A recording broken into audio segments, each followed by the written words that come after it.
Aí talvez essa pergunta a gente volta lá, é uma resposta para aquela pergunta lá na frente, porque muitos produtores, as mesmas condições, um dão certo e os outros quebram, né? Então, assim, o produtor, hoje a gente pode ver que quando a gente vai no médico, a primeira coisa que o médico pede é fazer um exame de sangue ou um exame daquilo que está te prejudicando ou te fazendo mal. E assim é o produtor no meio rural. Para saber a quantidade de adubo que ele precisa colocar naquela, com uma determinada estimativa de produção que ele tem naquela cultura, ou quantidade de massa verde ou massa seca na produção de pastagens, ele tem que saber como que está a fertilidade do solo. Como que a gente vai saber isso? Só com análise de solo. Outra coisa, a gente tem visto os produtores que tem aqui em Cristal, em 2012, nós tínhamos 163 produtores de leite.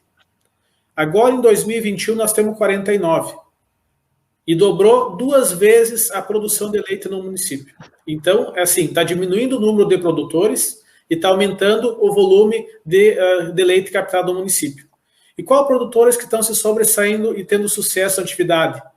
É aqueles produtores que fazem o controle leiteiro, fazem o balanceamento da dieta, fazem análise de solo, buscam assistência técnica, ligam para o técnico da Emater ou para a cooperativa saber qual que é a cultivar de milho mais adequada para ele fazer o plantio e fazer a produção de silagem dele.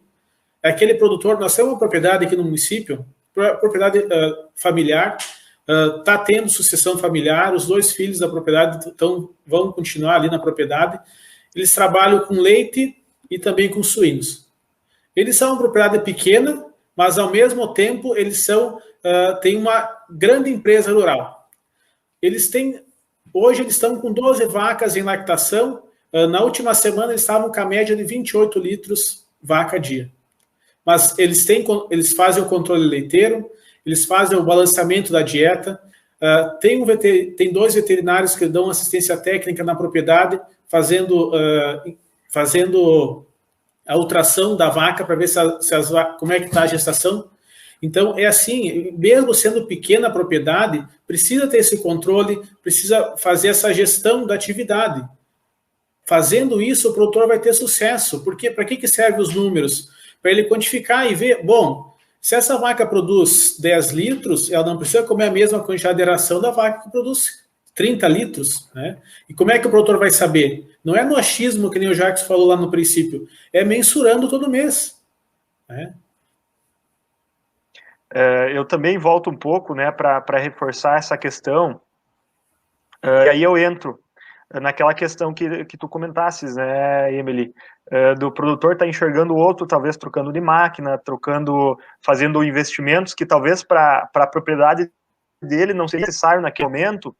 E aí eu volto nas premissas da gestão rural, que é o foco na nossa live, inclusive, né? Se nós não temos controle, né, nós não temos anotação, sistematização desses dados, né, a gente não conhece o nosso fluxo de caixa, a gente não sabe para onde está indo o recurso, aonde está o ralo do dinheiro, que a gente costuma falar. Se nós temos um planejamento com foco no longo prazo, o que eu quero daqui 1 ano, daqui 5 anos, daqui 10 anos, a gente não vai se preocupar com o vizinho. A gente vai se preocupar com as questões de dentro da porteira da nossa propriedade. Nós não vamos estar se preocupando com variações bruscas no preço dos insumos, de certa forma, se preocupando com taxa de câmbio, com dólar, que influencia no preço dos insumos também.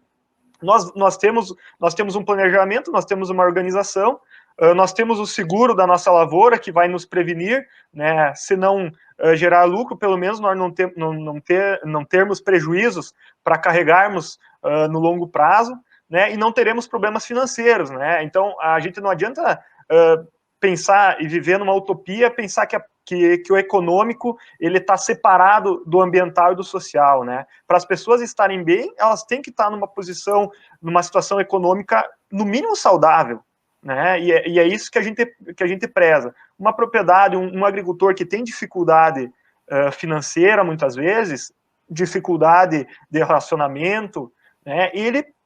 Infelizmente, muitas vezes ele não vai conseguir evoluir, né? E por isso, da nossa visão, da nossa ampla visão, e que a gente busca ter na Emater, né, Daniel, essa visão do todo, né? Muitas vezes não só na atividade, mas também das pessoas que lá estão, né?